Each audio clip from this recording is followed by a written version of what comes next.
A paz do Senhor, meus queridos irmãos, estamos gravando mais uma pré-aula da EBD, Escola Bíblica Dominical, da CPAD, Casas Publicadoras das Assembleias de Deus no Brasil. O nosso comentarista é o pastor Silas Queiroz. E a lição que nós vamos ministrar hoje é a lição de número 6, que será licionada na sua classe, na sua igreja, dia 11 de agosto de 2024, no próximo domingo. O tema da lição é o livro de Esther.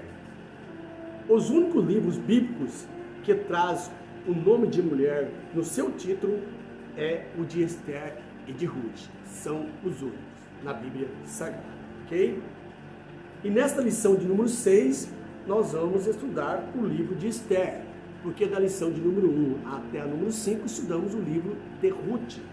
E agora vamos estudar o livro de Esther. Um livro que nos traz muitos ensinamentos espirituais.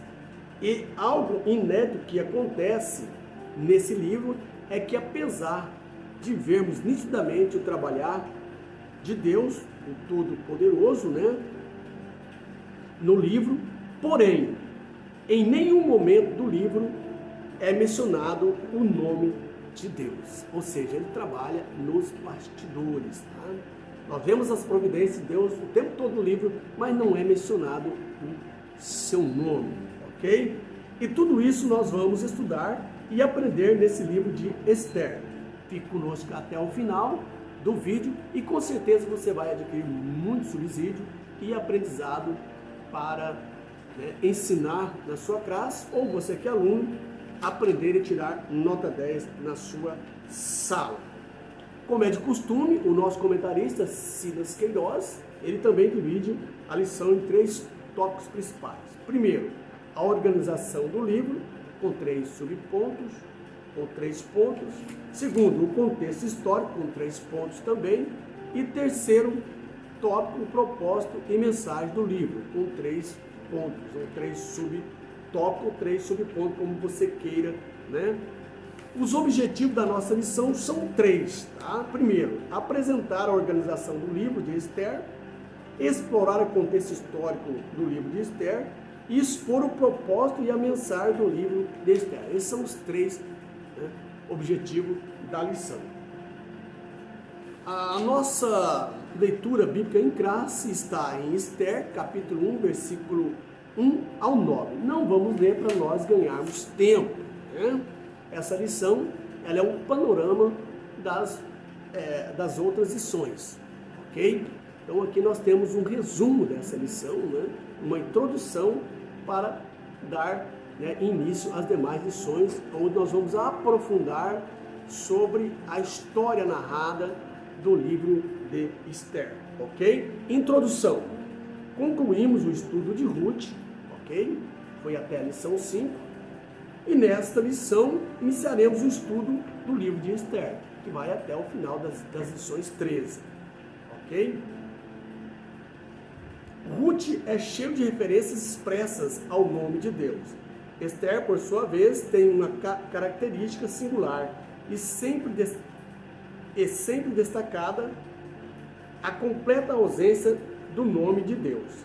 Nem por isso o agir divino deixa de estar patente no livro. Esther não contém alusões diretas ao Deus da providência, mas nos apresenta uma história cujo roteiro é por inteiro uma manifestação da providência de Deus. Então Deus não é apresentado no livro de Esther o nome de Deus, porém nós vemos nitidamente a sua providência, o seu trabalhar pelo povo de Deus ali em Suzã, ok? E o livramento também para o povo de Deus através de Esther, da rainha, que se tornou a rainha do rei Assuero. Começando aqui no primeiro tópico da nossa lição, ok? Fizemos aqui um resumo, um panorama geral de introdução desse seriado de lições, das 6 até a lição 13, que nos vai falar do livro de Esther. Então nós fizemos aqui uma introdução, um resumo bem nítido para nós entrarmos e dar essa introdução para nas próximas lições, nós temos aí um aprofundamento do livro de Esther. Então aqui no primeiro ponto, no primeiro tópico da nossa lição, a organização do livro de Esther. Tá? No primeiro ponto, a categorização do livro de Esther. Ok? Na Taná, que é a Bíblia hebraica, tá? Esther pertence à seção conhecida como escritos, que no hebraico é Ketuvim.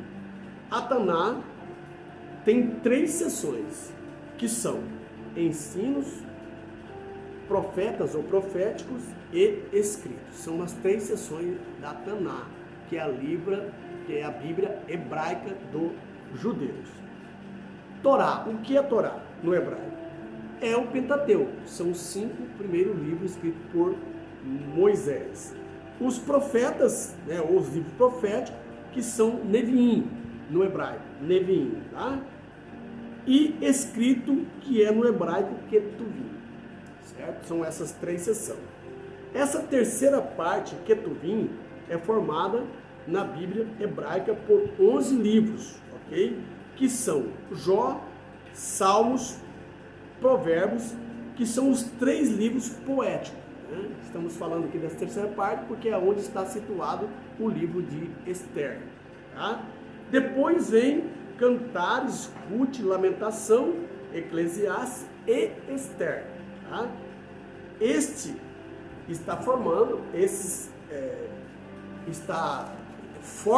Estão formando o rolo lido nas festas, chamada também de Miquelot, que são os 5 livros curtos que são lidos nas festas judaicas, chamado Miquelot, tá? Daí temos também Daniel e Esdra e Neemias, que formam um livro só. Primeiro e segundo Crônicas, que também forma um livro só, ok? Uno com eles, tá? Que é a parte histórica. Daniel, Esdra e Neemias. E primeiro e segunda crônica. Não se fala primeira, né? Porque é livro, se fala primeiro e segunda crônicas. Já as cartas se fala primeira e segunda, né? Então, se flexiona o masculino nos livros e se flexiona o feminino nas cartas. Ok? Então, tendo dito isso, tá? Nós temos aqui que é a parte histórica, né? Daniel, Esdra e Neemias, e primeiro e segundo Crônicas, são as partes históricas, tá? Os 39 livros do Antigo Testamento, como nós conhecemos, né? Na nossa Bíblia cristã, tá? Na Taná, Bíblia hebraica, eles estão em uma unidade, porém são o mesmo conteúdo dos 39 livros da nossa Bíblia cristã, ok? Porém, na Taná, eles estão em unidade. E por isso são 24 livros, por razão de alguns livros estar juntos com o outro e formando um só livro. Né? E por isso que na Taná se tem 24 livros. Mas, na verdade, é o mesmo conteúdo que nós temos nos 39 livros da primeira parte da Bíblia cristã. Por que a primeira parte? Porque nossa Bíblia é dividida em 2 partes, 39 livros no Antigo Testamento e 27 no Novo. Porém, na Taná, na Bíblia hebraica, só tem o Antigo Testamento, tá? Com 24 livros, porque eles são condensados, né? Muitos deles são 2, 3 livros unidos em um só. Então se conta 24, mas o conteúdo é o mesmo do nosso 39 livros, é porque nós dividimos em 4 sessões, né? Fazemos essa divisão para melhor estudar a palavra de Deus. Então temos na Taná, tá? Nós temos aqui na Taná, que é a Bíblia hebraica, nós temos que a Bíblia, o que é a Bíblia hebraica, 3 seções. Na Bíblia cristã temos 4 seções no Antigo Testamento, tá? Já na Bíblia hebraica tem 3 seções, tem uma a menos. Porém, com o mesmo conteúdo da Bíblia hebraica, tá? Apesar de ter 4 seções na Bíblia cristã, na nossa Bíblia, e na Bíblia hebraica ter 3, mas o conteúdo é o mesmo. Porém, são 24 livros na hebraica, devido a alguns livros estar condensados, estar em um só livro. tá? Unidos, tá? E na nossa, 39, porque estão todos divididos, ok? São 4 seções, que são, né, o Pentateuco, que é lido no grego, que na Bíblia hebraica é a Torá, que também é o 5 primeiros livros de Moisés. Então, na nossa Bíblia cristã, é o Pentateuco, os históricos, né, os poéticos e os proféticos. Os profetas são divididos em 2 partes, profetas maiores e profetas menores. Então, porém, são 4 seções. Porém, na Taná, na Bíblia hebraica, tá, são 3 seções, que são escritos proféticos, ou seja, são ensinos, né, proféticos e ensinos profético e escrito. Então são 3 seções. Tá? Já na nossa são 4, repetindo, ok? São 4 na nossa Bíblia, tá? Na Bíblia cristã, no Antigo Testamento, são 4 seções, que são o Pentateuco, histórico, poético e os livros proféticos. Tá? Não vou dizer aqui o nome de cada livro para nós ganharmos tempo, tá? Mas está aí esse resumo para vocês entenderem como foi escrito a Bíblia hebraica, Taná, e a Bíblia cristã, porém tendo o mesmo conteúdo. Desculpa aí. Avançando aqui para o segundo ponto do primeiro tópico, as características literais do livro de Esther. Né? Quais são as características literais? Esther é, na verdade, um livro histórico. Porém, o livro de Esther está na seção dos escritos. Apesar de ser um livro histórico, está na seção do livro escrito, na Taná, tá? Na Bíblia hebraica. Então, podemos dizer que dentro dos escritos não há só livros históricos, mas temos livros poéticos e proféticos ali junto. Porém, o livro de Esther não está categorizado como um livro histórico. Porém, o livro de Esther não está categorizado como livro histórico, como na Bíblia cristã. Veja bem, tá? Porque na Bíblia cristã, de fato, o livro Esther é considerado um livro histórico. Já na Bíblia hebraica, que é a Taná, é um livro histórico também, mas é um livro que está categorizado especialmente como aquele livro para ser lido nas festas do Purim. Então se torna, né, na categoria de livros escritos, certo? Mas não deixa de ser um livro histórico, tá? Então Esther é um livro histórico com 10 capítulos e se identifica, apenas 10 capítulos, né? Que Ruth, se não estou equivocado, é 4, né? Esther é um pouco maior, é 10. E se identifica pela sua historicidade objetiva e menção de detalhes factuais, tá? O seu estilo é mais narrativo do que dialógico, ao contrário de Ruth. Veja bem, no livro de Ruth temos muitos diálogos entre Ruth e Noemi e Ruth e Boaz. Tá?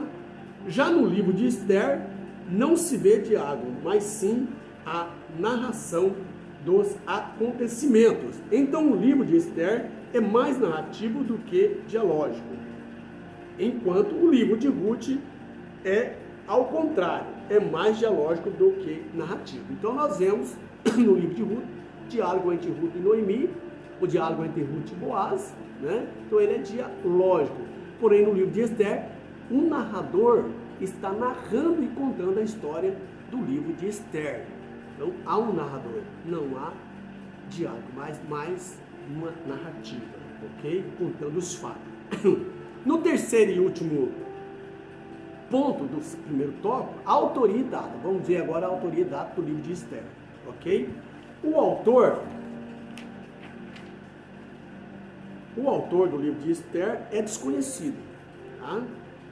Porém, Mardoqueu tem sido considerado um dos possíveis candidatos a ter escrito o livro. E outros estudiosos atribuem a autoria do livro a Esdras, e outros sugerem Neemias como o autor desse livro. Então, vê que, né, diversifica aí. Embora o autor seja desconhecido, é evidente que o autor conhecia bem os costumes e a corte da Pérsia, tá? E evidencia um talento dramático. Ele tinha, né, um talento, um sentimento dramático ao narrar o livro. Tá? O Talmud atribui a autoria do livro à grande sinagoga, ou seja, cujo provável presidente, né, da grande sinagoga era Esdras, e poderia ter contribuído no livro de Esther. Então isso também atribui a escrita do livro por Esdras, né, uma contribuição pelo escriba Esdras, um grande presidente da sinagoga naquela época. Mas são apenas suposições em relação à autoria do livro, tá? Não tem nada concreto, só suposições, porque na verdade ninguém conhece o autor do livro, ele é desconhecido, como diz no começo, né? Quanto à data, também da mesma forma, não dá para bater o martelo, né, de um tempo exato da data, tá? Certo? São aproximados. Porém, os acontecimentos se encaixam cronologicamente entre o capítulo 6 e 7 de Esdras.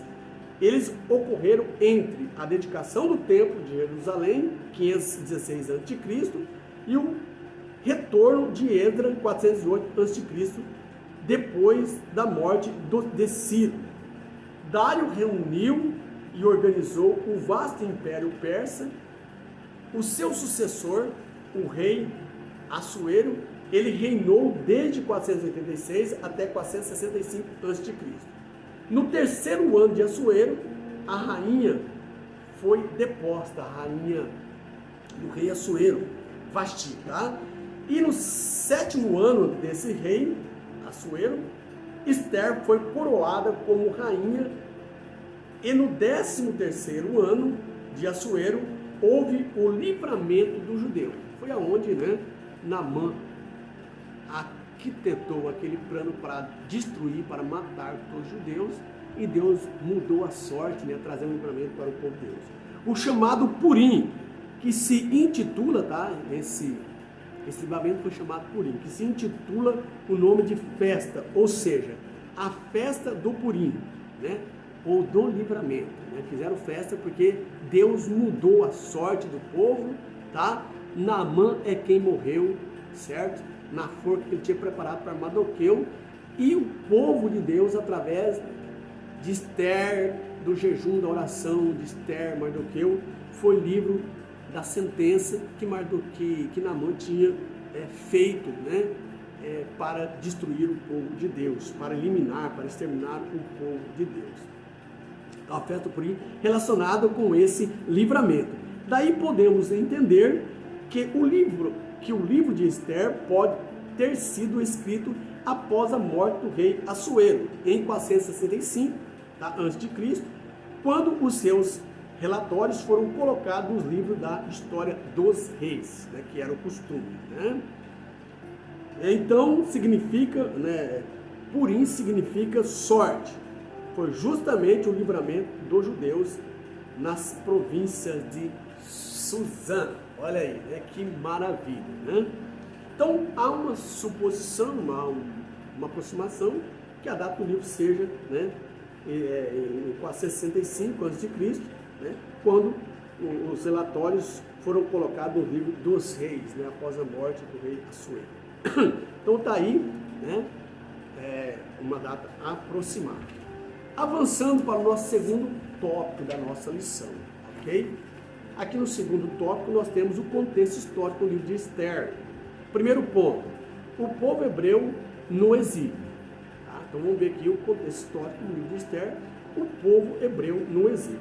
Após o reinado de Davi, Israel é dividido em dois reinos. Precisamos saber, né, do contexto histórico, ok? Reinado do norte e reinado do sul, foi dividido em dois reinos. Tá? No reino do norte, a capital era Samaria. No reino do sul, a capital era Judá. Todos os dois reinos experimentaram a disciplina, ou seja, a correção, o remédio amargo de Deus, tá? Por sua desobediência. Todos os dois foram desobedientes a Deus. E foram para o cativeiro por causa da idolatria, das injustiças sociais e das imoralidades sexuais. Tá? Idolatrando outros deuses, como Deus pediu para que eles não deviam idolatrar o Deus das nações, mas eles se dobravam diante do Deus das nações, tá? A injustiça social, eles não olhavam para os pobres, Deus determinou que eles deviam cuidar dos pobres de Israel. E a imoralidade sexual, né? Os cultos, né? É explícito aos deuses das nações, tá? E a imoralidade no meio do povo de Deus. Então levaram eles a ser disciplinados por Deus, tá? Um remédio amargo, tá? Levado para o cativeiro. Então, em 722 a.C., houve a invasão e a queda do reino do norte pelos assírios. 100 anos depois, teve a invasão e a queda do reino do sul pelos babilônios, tá? Precisamente o rei Nabucodonosor. O reino do sul é destruído, o sistema de monarquia é destituído, acabou, os muros são derrubados e o templo é saqueado e também destruído. Olha, levaram até os ouros do templo. E tudo isso sobreveio por causa da desobediência e o pecado da idolatria do povo, tá? A previsão do cativeiro era de 70 anos e finalmente chegou o tempo do povo voltar para a sua terra natal, né? Após essa disciplina, após esse castigo, né? Chegou o tempo do povo voltar, que eles começaram a clamar a Deus. E Deus nunca deixou seu povo desamparado, apesar da sua rebeldia, das suas rebeldias. O exílio se deu em 3 levas, né? A primeira, 605, quando o profeta Daniel foi levado. A segunda, em 597, quando o profeta Ezequiel foi levado para o cativeiro. Em 586, né? A terceira, quando o profeta Jeremias foi poupado de ir para o exílio. Ele ficou na terra, Deus poupou ele, tá? Deus abomina, né? Romanos 1, versículo 18 e 25, Deus abomina a idolatria. Por isso, nada em nossas vidas pode ocupar o lugar que pertence a Deus. Primeira carta de João, capítulo 2, versículos 15 e 17. Então, tudo aquilo que toma o lugar de Deus em nossa vida é idolatria. Deus tem que ter a primazia em nossa vida. E o que o povo de Israel estava fazendo era tirando Deus em segundo, pondo Deus em segundo lugar e pondo a idolatria em primeiro, no lugar de Deus. E foram corrigidos duramente. Se nós não cuidarmos, podemos idolatrar, né? Carro, pessoas e outras coisas mais, família, e pôr Deus em segundo plano, e Deus pode nos disciplinar, porque Ele nos ama, tá? Avançando do segundo ponto, segundo tópico, o fim do exílio. Então vamos ver o fim do exílio no livro de Esther, ok? O fim do exílio foi em 586 a.C., nós temos a última deportação dos cativos de Jerusalém para a Babilônia. A última foi em 586, tá? Ou seja, se não se equivocado, a terceira, né? Em que Jeremias foi poupado, ok? Em 539 a.C., o rei Ciro vence os babilônicos e une a Babilônia ao grande império persa, né? Anexa, né? Ao império persa. O profeta Daniel vai dizer que ele entendeu pelo livro que ele estudou, que ele leu, tá? Se não me estou enganado, o livro de Jeremias, se não me foge a memória, que os anos do cativeiro havia já sido concluído. Então Daniel, o que ele fez? Daniel se dirigiu ao Senhor em oração, súplica e jejum por 21 dias, né? E Deus revela a Daniel o retorno do seu povo para a sua terra natal, através da leitura também dos livros, né? Ou do livro que estava escrito 70 anos do cativeiro, né? E após eles voltariam. O ensino bíblico a respeito de nosso relacionamento com as estruturas de poder terreno é sempre confiar na soberania divina, tá? Buscar ou buscando com humildade e intervenção de Deus em nosso favor. Foi o que Daniel fez. Enquanto estamos aqui, temos que fazer isso com humildade.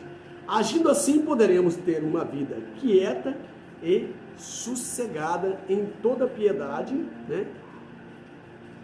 E honestidade. 1 Timóteo, capítulo 2, verso 1 ao 4, né? Uma aplicação pessoal aqui para a nossa vida, né? Em relação à situação do povo do cativeiro e da humildade de Daniel em buscar a Deus, né? Pelo pecado do seu povo, e Deus revelar que já estava na hora de eles voltar, ele encontrou que já havia passado 70 anos, estava já próximo do povo voltar para a sua terra natal, embora não voltaram todos, né? De 1 milhão de judeus que estavam ali nas províncias do reino de Assuero, voltou só a 50 mil, porque estavam estabilizados numa boa, não queria voltar mais, e sofreram consequências, tá? Terceiro e último ponto do segundo tópico, o pós-exílio. Tá? Vamos ver agora o pós-exílio no livro de Esther. Embora o rei Ciro não ser judeu, tá? Ele não era crente, não professava o Deus de Israel. Ele foi chamado de servo do Senhor por ele ter prestado um serviço a Deus. Então quem presta um serviço a Deus é chamado de servo do Senhor. Não significa, né, que tem salvação. Também não podemos, né, bater o martelo aí, mas quem sabe ele converteu, né? Mas ele foi chamado de servo do Senhor porque ele prestou um serviço a Deus, mas era um rei pagão, que Deus resolveu usar ele para prestar um serviço a ele, tá? Então o Ciro baixa um decreto para os judeus voltarem para Jerusalém, olha aí, prestando serviço a Deus. A população judaica já estava estimada em 1 milhão de pessoas, aproximadamente. Ali na bela Babilônia, em seu jardim, né, suspenso, a 7 maravilhas do mundo antigo, tá? Estava ali estimado em 1 milhão aproximadamente de judeus nessa bela cidade Babilônia, ok? Porém, dessa população, somente 50 mil voltou. Será que eles estavam acomodados, né? Já haviam 70 anos, já tinham constituído família, além disso, adquirido propriedades, terras, fazendas, estavam bem estabilizados, né? Agora encarar de volta aí vários quilômetros, né, até de deserto para voltar para a terra prometida, muitos lá. Já estou bem, entendeu? No coração vou ficar por aqui. Não fizeram a vontade de Deus, porque a vontade de Deus é que todos voltassem. E sofreram consequência. A primeira foi esse susto que Deus deu nele, né, permitindo ali Amã fazer aquele decreto assinado pelo rei para destruir todo o povo de Israel. Se não fosse o clamor deles, a intervenção de Deus, tinham destruído ali todo o povo nas províncias de Susa. Então nós vemos aqui, continuando, tá? Nesse terceiro e último tópico do segundo ponto, tá? Porém, dessa população, somente 50 mil voltaram. Isso em razão das grandes propriedades dos judeus no cativeiro. A maioria já estavam estabilizados e não quiseram voltarem para Jerusalém, embora era a vontade de Deus que todos voltassem para Jerusalém. Então o livro de Esther vai narrar o livramento de Deus desse povo que ficou na Babilônia. Tá? Sofreram as consequências, porém Deus teve misericórdia deles. E foi no ano de 473 a.C. que se deu a história de Radassa, né? A multa, chamada também a multa, certo? A flor cheirosa, né? De aroma agradável. Tá? Radassa no nome ali da Pérsia, ok? Dos sírios. A multa. E que se tornou Esther uma estrela nas mãos de Deus para livrar o seu povo da morte em Suzã. Então, Esther é também chamado, significa estrela, tá? Para trazer o livramento, né, da morte dos judeus ali em Suzã, ok? Terminado esse segundo tópico, nós vamos entrar agora, adentrar no terceiro tópico. Olha só que história maravilhosa, né? É uma narração fantástica, né? O narrador traz algo assim que a gente pode viver, desculpa, a história do judeu naquele contexto histórico, tá? Propósito e mensagem do livro de Esther, tá? Primeiro ponto, a providência divina. Esse é o propósito. Deus havia providenciado o retorno do seu povo para Jerusalém. Porém, a maioria do povo estava já bem estabilizado e resolveram permanecer em território pagão. Dessa forma, os que ficaram acabaram tendo que receber um grande livramento da parte de Deus. E quase foram exterminados, conforme Esther 3:13, você pode ler lá, tá? Para conferir, certo? Voltaram uma leva com Zorobabel, a primeira leva, a segunda leva voltou com Esdras, porém muitos ficaram ali. Deus até, né, deu uma advertência, permitindo sair aquele decreto que todos os judeus, né, por Naamã, através de Amã, não é Naamã, estou aqui equivocado, Naamã é outro contexto, né? É do povo de Israel, é Amã, tá? O nome correto, corrigindo aqui, ok? É parecido, mas é Amã. Naquele decreto, né, que Amã projetou e mandou o rei assinar para a destruição de todo judeu. Porém, os judeus foram para a oração, juntamente com Esther, e jejum, daí Deus usou Esther e eles receberam o livramento. Assim, mas assim mesmo, né, recebendo esse livramento, eles não voltaram, tá, para Jerusalém, porque eles tinham uma falsa estabilidade, terras boas, casa, e já haviam há mais de 70 anos que eles estavam ali e não quiseram voltar para Jerusalém. Às vezes nós já estamos bem estabilizados, dinheiro no banco, né, poupança gorda, terra, casa, filhos com saúde, não queremos nem pensar mais no arrebatamento. Assim está boa parte dos crentes. Até o ano próximo a 1999, a pregação era só a volta de Cristo. Depois que não tiveram, né, a volta de Cristo, então começaram a doutrina da prosperidade, certo? Casa, carro, entregar, e o povo esqueceu do arrebatamento da igreja, certo? Mas não podemos esquecer como esse povo aqui esqueceu da terra prometida. Nós temos que estar ligados, apesar de muitos serem prósperos, mas não pode pôr a sua estabilidade, a sua confiança no dinheiro, nas propriedades. A sua confiança e a sua estabilidade tem que estar em Deus, porque a nossa pátria não é aqui, a nossa pátria é na glória. Então não vão fazer como o povo de Israel, que rebeliaram e ficaram ali, não quiseram voltar para a terra prometida, onde mana leite e mel. Tá? E assim não fizeram conforme a vontade de Deus, e sofreram várias consequências por suas desobediências, a ponto, né, de eles voltarem à minoria. O povo ali, se eles tivessem voltado todo, o povo 1 milhão, eles se tornariam fortes e estariam até hoje ali, né, na sua terra.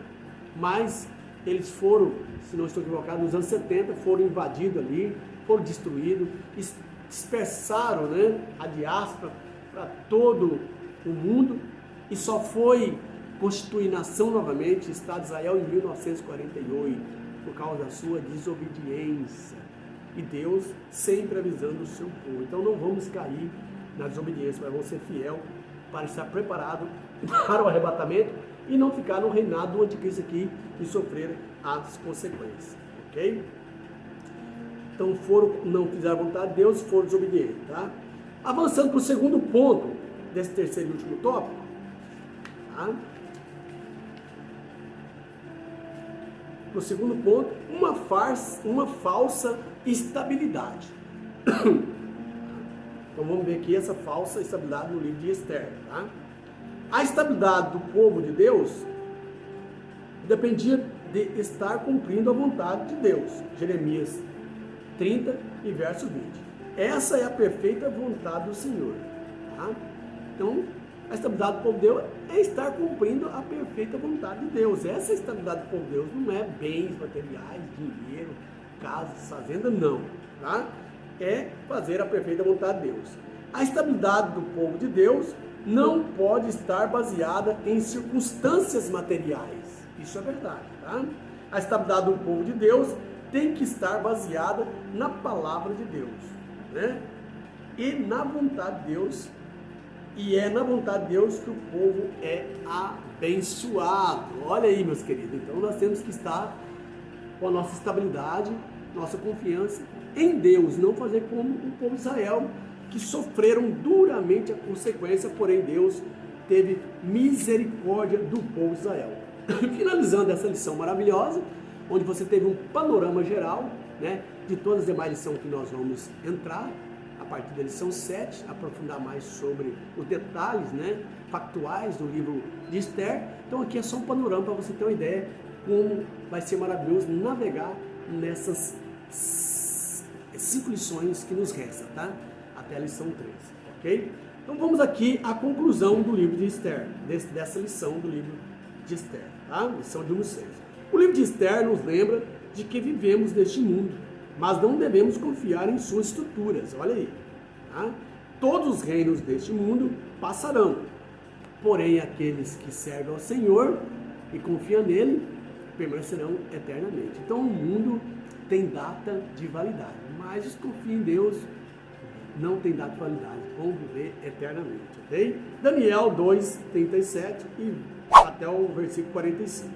Por isso a palavra de Deus diz que a nossa cidade está nos céus, onde também esperamos o Salvador, o Senhor Jesus Cristo. Filipenses 3 e 20. A nossa cidade é para cima e não é essa que está aqui. Somos peregrinos. Temos um salva-conduto para andar nessa terra, aonde o sistema mundano domina. Então nós andamos com o salva-conduto de Cristo Jesus. Mas a nossa cidade, a nossa cidadania real é celestial. Aqui estamos de passagem. Que Deus abençoe cada um de vocês. Oreis por nós, estamos orando por vocês, que é os nossos seguidores, que se inscreveram no canal. Você que ainda não inscreveu, por gentileza, inscreva. Ajude o nosso canal a crescer, ok? Dá o seu joinha e compartilhe o nosso vídeo. Um abração e um beijão no coração de cada um de vocês. Bye, bye, galera. Até a próxima lição.